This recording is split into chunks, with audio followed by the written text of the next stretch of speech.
Assalamualaikum warahmatullahi wabarakatuh.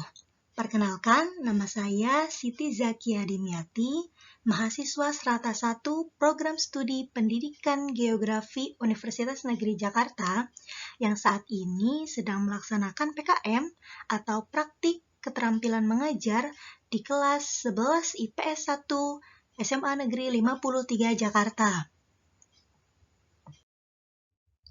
Melalui media pembelajaran video ini dan menggunakan metode pembelajaran ceramah, saya akan menjelaskan materi dari bab 2 mengenai persebaran flora dan fauna di Indonesia.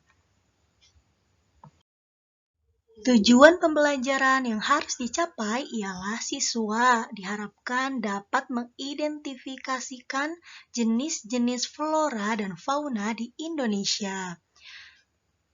Kemudian, untuk mencapai tujuan tadi, ada 2 pokok bahasan yang akan saya jelaskan dalam video ini, yaitu diantaranya yang pertama, persebaran flora di Indonesia, dan yang kedua ialah persebaran fauna di Indonesia. Indonesia memiliki kekayaan hayati yang sangat melimpah. Hal ini ditandai dengan ekosistem dan jenis makhluk hidup yang beraneka ragam.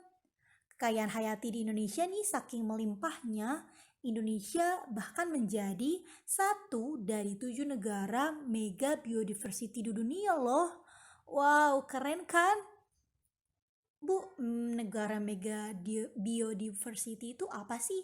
Nah, negara mega biodiversity merupakan negara yang memiliki kekayaan hayati yang amat sangat tinggi. Ayo kita tepuk tangan sama-sama.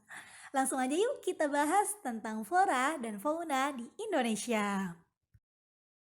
Baik anak-anak, langsung aja yuk kita masuk ke bagian ketiga dari sebaran flora dan fauna. Kali ini kita akan membahas tentang persebaran flora di Indonesia. Oke, kita perhatiin nih, Ibu munculin peta Indonesia. Bisa kalian lihat ya. Nah, secara garis besar, secara umum, pembagian persebaran flora di Indonesia ini dibagi menjadi 3 nih, yaitu Indonesia bagian barat, Indonesia bagian tengah, dan Indonesia bagian timur. Seperti pembahasan kita di pertemuan sebelumnya kan kita membahas nih tentang flora di dunia. Ada berapa? Betul, bioma-bioma yang kemarin disebutkan itu ada juga nih beberapanya di wilayah Indonesia. Yang pertama bisa kalian lihat ada hutan hujan tropis di bagian barat Indonesia. Kemudian ada juga nih hutan musim. Tapi hutan musim ini bukan seperti hutan gugur di negara-negara iklim sedang ya. Tapi ada juga hutan musim di Indonesia. Ini ada di bagian barat juga. Ini masuknya ke di daerah Jawa. Kemudian ada juga nih, seperti yang Ibu sebutkan di pertemuan sebelumnya, di video sebelumnya, ada sabana di Indonesia.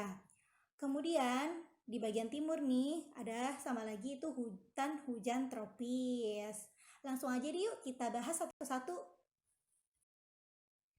Oke anak-anak, langsung ke pembahasan yang pertama, yaitu mengenai flora Indonesia bagian barat. Mencakup wilayah apa aja sih nih Indonesia bagian barat ini? Ingat-ingat lagi ya peta sebelumnya, itu cakupannya itu untuk flora Indonesia bagian barat mencakup Pulau Sumatera beserta pulau-pulau kecil di sekitarnya seperti Bangka Belitung, kemudian Pulau Natuna, dan sebagainya. Kemudian Pulau Kalimantan, Pulau Jawa, dan Pulau Bali. Dan pokoknya pulau-pulau kecil di sekitarnya, banyak kan? Banyak banget pulau-pulau kecil di sekitar Pulau Sumatera, Kalimantan, dan Jawa. Kemudian, apa aja sih ciri-ciri fauna, apa aja sih ciri-ciri flora di Indonesia bagian barat ini? Yang pertama, ciri paling utama yaitu iklimnya itu iklim off atau tropis basah. Nah, iklim off ini biasanya memiliki curah hujan rata-rata cukup tinggi. Nah, wilayah Indonesia bagian barat ini juga kebanyakan memiliki hutan hujan tropis. Kan udah dibahas sebelumnya ya, memang Indonesia ini masuk ke biom hutan hujan tropis di dunia. Dan kalian juga udah tahu kan ciri-ciri biom hutan hujan tropis itu seperti apa. Kemudian yang paling menonjol memang vegetasinya yang amat kaya. Jadi selain heterogen, tak terhitung jumlah vegetasinya. Nah, cahaya mataharinya juga tinggi, curah hujannya tinggi, sangat lembab ya seperti itu. Nah, ciri lain dari flora Indonesia bagian barat ini yaitu pohon-pohonnya besar, tinggi, berdaun lebat, dan membentuk kanopi. Itu udah jelas ya. Juga banyak terdapat tumbuhan merambat, juga tumbuhan epifit. Nah, kemarin kan kalian taunya tumbuhan epifit itu seperti bromelia ya. Contoh lain dari tumbuhan epifit itu ada anggrek nih. Oke, di bawah ini ada tabel, bisa kalian baca tumbuhan-tumbuhan yang kebanyakan nih ada di wilayah Sumatera, Kalimantan, Jawa, dan Bali. Ibu akan munculkan satu-satu contoh tumbuhan-tumbuhannya ya. Yang pertama di sini ada Rafflesia arnoldi. Tentu dong ini udah nggak asing banget karena menjadi ikon juga nih. Ini tanaman endemik Indonesia banget yang memang benar-benar tidak ditemukan lagi di wilayah manapun. Ada yang udah pernah lihat langsung belum? Sama nih, ibu juga belum pernah lihat, sayang sekali. Padahal pernah loh ibu nyoba untuk datang ke Kebun Raya Bogor hanya untuk melihat Rafflesia arnoldi ini, tapi sayang waktu itu belum waktunya untuk berbunga seperti itu. Di sampingnya ini ada bunga bangkai. Nah, sering menjadi kekeliruan karena memang banyak yang mengira bahwa Rafflesia arnoldi ini juga bunga bangkai karena sama-sama memiliki bau yang menyengat, padahal ini berbeda ya. Kemudian di sampingnya lagi nih anggrek, tanaman epifit yang ada begitu banyak di Indonesia. Sebarannya juga bukan hanya di bagian barat Indonesia aja, di bagian timur dan tengah juga ada. Tapi memang untuk anggrek sendiri kebanyakannya di bagian barat Indonesia. Terutama nih yang di atas ini anggrek khas banget Sumatera. Terus di bawahnya ini ada anggrek hitam khas Kalimantan. Kemudian di sampingnya lagi ada pohon cendana. Bisa sambil diperhatikan ya. Kemudian ada pohon kina. Dan di bawahnya lagi nih yang udah gak asing, ini pohon salak khas banget di Jawa. Dan terakhir ini ada pohon jati. Nah, ternyata di bagian barat Indonesia ini bukan hanya ada hutan hujan tropis saja ya. Ada juga hutan musim. Tapi hutan musimnya berbeda dengan hutan musim atau hutan gugur yang ada di negara-negara iklim sedang. Untuk di Indonesia bagian barat sendiri, biasanya ciri-cirinya hutan musimnya itu tanamannya homogen, jadi sama semua. Nah ini kalau misalnya ada hutan musim di Indonesia, contohnya di Jawa Timur ya paling banyak, itu misalnya kebun ini nih, tanaman jati semua.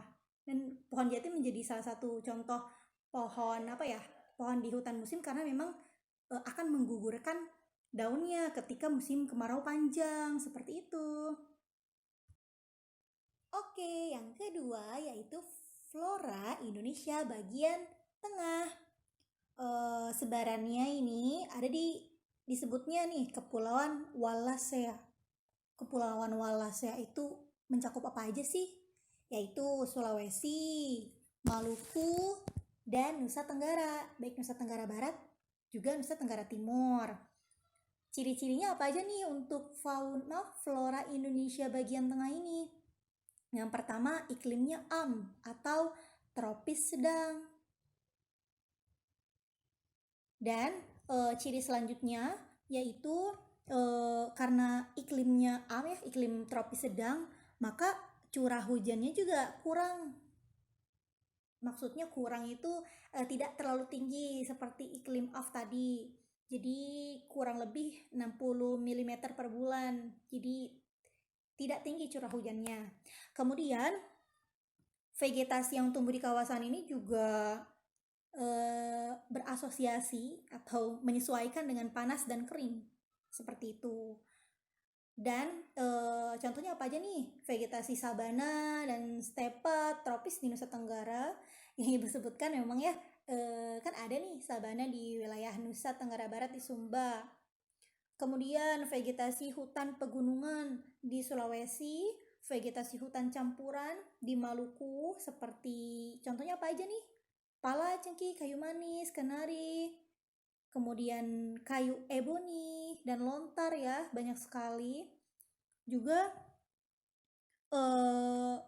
banyak sekali contoh-contoh untuk tanaman di Indonesia bagian tengah ini. Khasnya sekali adalah tanaman rempah-rempah. Langsung aja deh ibu tunjukkan gambar-gambar tanamannya. Yang pertama ini ada pala, tanaman pala, ini tanaman rempah-rempah juga ya. Terus ada cengkeh nih.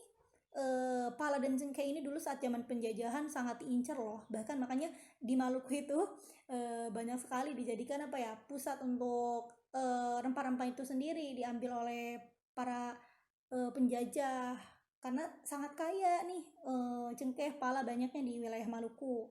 Kemudian apalagi nih, ini di bawahnya pohon kayu manis. Terus ini yang gak asing banget, yaitu pohon sagu. Kalian sering dengar kan kalau misalnya orang-orang timur Indonesia ini makanan pokoknya bukan beras, bukan nasi, tapi sagu. Nah, memang karena di wilayah sana itu banyaknya pohon-pohon sagu, bukan hanya di Maluku tapi di Papua juga ya. Tapi dua wilayah itu pokoknya yang paling banyak pohon-pohon sagu tumbuh, makanya makanan pokok mereka itu sagu. Kemudian selanjutnya pembagian yang terakhir atau yang ketiga yaitu flora Indonesia bagian timur. Wilayahnya itu mencakup mana aja nih? Mencakup Papua dan pulau-pulau kecil di sekitarnya. Apa aja ciri-cirinya? Yang pertama itu iklim Au atau iklim Awe. Ibu takut salah bacanya ya. Pokoknya iklim ini adalah iklim kering. Nah, tadi kan iklim tropis basah, tropis sedang. Nah, ternyata di bagian timur makin kering ya iklimnya. Nah, untuk iklim kering ini memiliki curah hujan yang kurang dari yang sebelumnya tadi. Dari iklim yang terus iklim yang apa tadi yang kedua? Yang terakhir iklim Awe ini, iklim kering, makin jarang hujan lagi. Nah, wilayah Indonesia Timur juga sebenarnya terdapat sabana, tapi nggak banyak. Dan sabananya itu padang rumput yang luas, semak belukar, dan pohon-pohon rendah, seperti itu.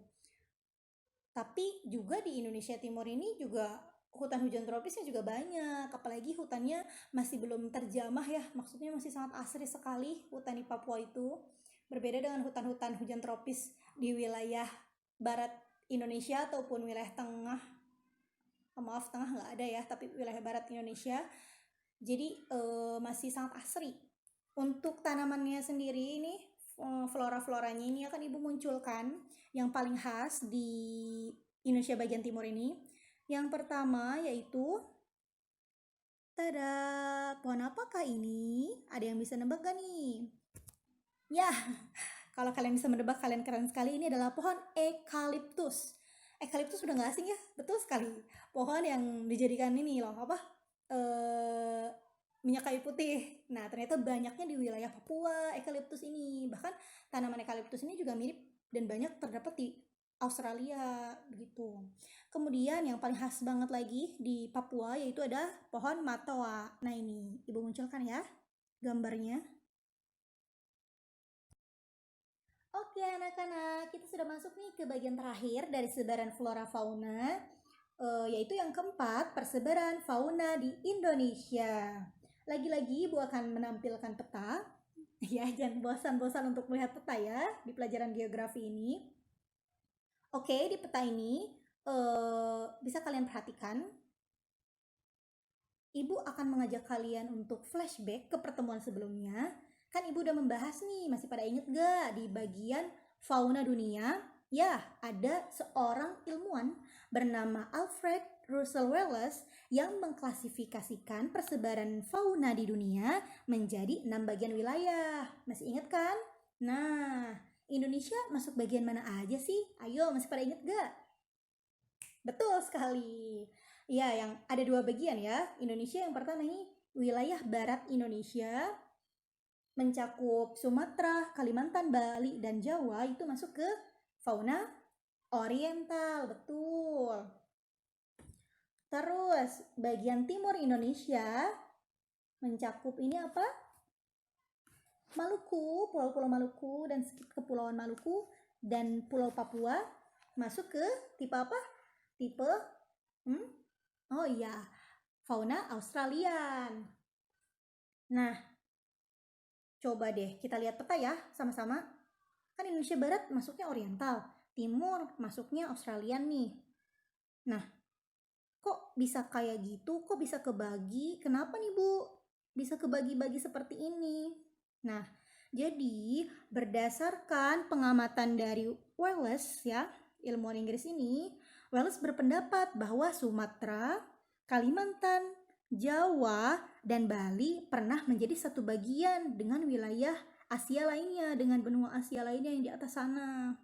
Jadi pernah nyatu gitu wilayahnya pada zaman dahulu kala. Nah, kok pernah nyatu? Emang dibuktiin dari mana, Bu? Nah, ada nih pembuktiannya anak-anakku. Dibuktikan dengan adanya perairan dangkal di sekitar pulau-pulau ini. Nah, Ibu munculkan, ini dia perairan dangkal.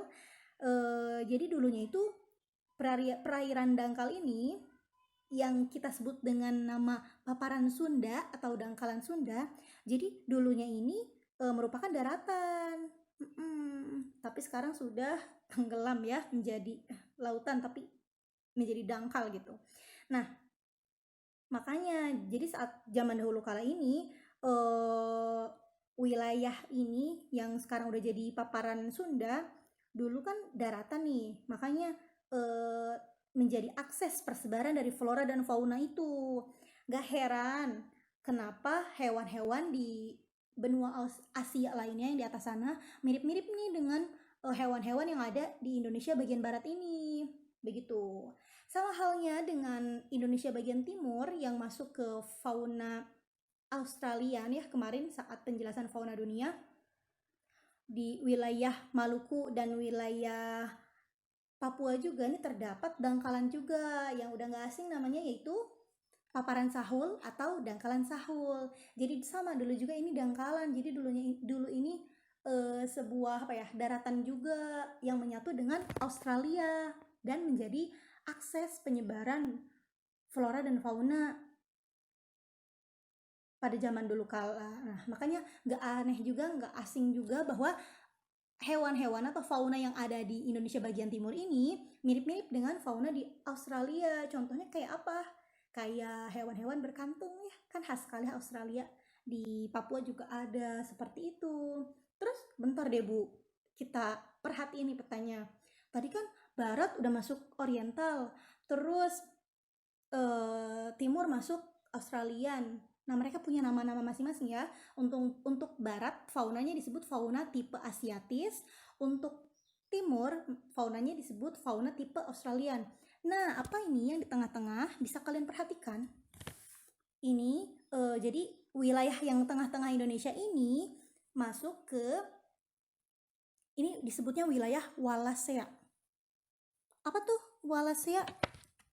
Pernah dengar gak? Nah, jadi di antara paparan Sunda dan paparan Sahul terdapat perairan laut dalam. Ternyata lagi faktanya bedanya dengan paparan Sunda dan paparan Sahul nih, perairan yang di tengah-tengah ini belum pernah kering. Anak-anakku, jadi alias ini nggak pernah jadi daratan sebelumnya, dari dulu udah laut aja gitu, udah dalam aja seperti itu. Perairan dalam ya. Dan wilayah Wallacea ini makanya menjadi wilayah yang berbeda dari wilayah barat dan wilayah timur Indonesia. Nah, Wallace saat itu membuat garis nih yang memisahkan membagi wilayah barat Indonesia dengan tengah, karena saat meneliti wilayah Indonesia ini ternyata hewan-hewan yang di barat berbeda dengan hewan-hewan yang ada di tengah Indonesia ini. Seperti itu, makanya dibuatlah garis pembatas yang disebut garis Wallace. Setelah itu ada juga nih ilmuwan lainnya, bukan hanya Wallace. Ini ilmuwan yang kedua ini bernama siapa? Ada yang tahu? Ya pokoknya Bu, namanya ada Weber-Webernya gitu. Nah, namanya Max Weber. Beliau ilmuwan dari Jerman yang saat itu juga meneliti, tapi setelah Wallace ya, dan menemukan juga fakta bahwa hewan-hewan yang di timur Indonesia itu berbeda dengan hewan-hewan yang ada di tengah-tengah wilayah Indonesia, seperti itu. Beliau membuat garis akhirnya bernama garis Weber yang memisahkan wilayah timur Indonesia dengan tengah, dan wilayah tengah ini disebut dengan apa? Ya, betul. Hewan-hewannya disebut fauna tipe peralihan. Seperti itu. Mencakup wilayah mana aja sih? Mencakup Pulau Sulawesi, kemudian Nusa Tenggara, baik itu Nusa Tenggara Barat juga Nusa Tenggara Timur. Seperti itu anak-anakku. Oke. Ada yang apa ya? Ada yang samar juga nih. Jadi sebenarnya kan untuk tengah ini wilayahnya berbeda dari Asiatis dan Australis ya, fauna peralihan ini. Namun masih menjadi samar gitu batas wilayah ini antara timur, tengah dengan barat gitu.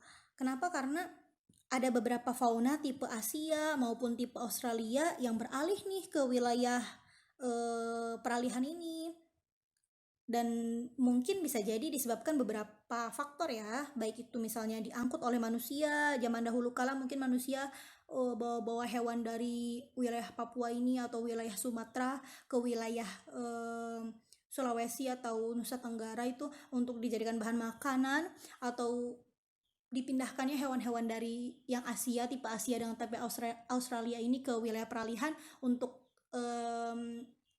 diteliti. Kan ada ya penelitian seperti itu.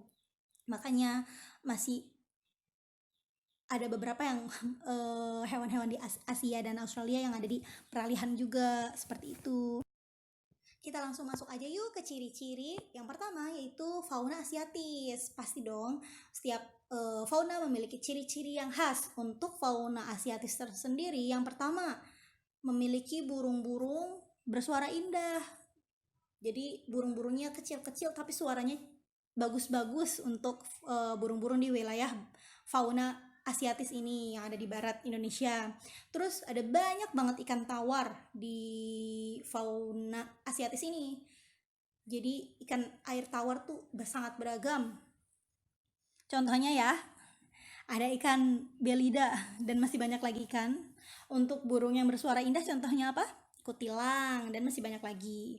Terus ada sedikit binatang berkantung. Jadi nggak sebanyak di wilayah timur, di bagian Asiatis ini juga ada hewan berkantung tapi sedikit. Kemudian banyak jenis kera. Contohnya ini apa? Ada orang utan ya.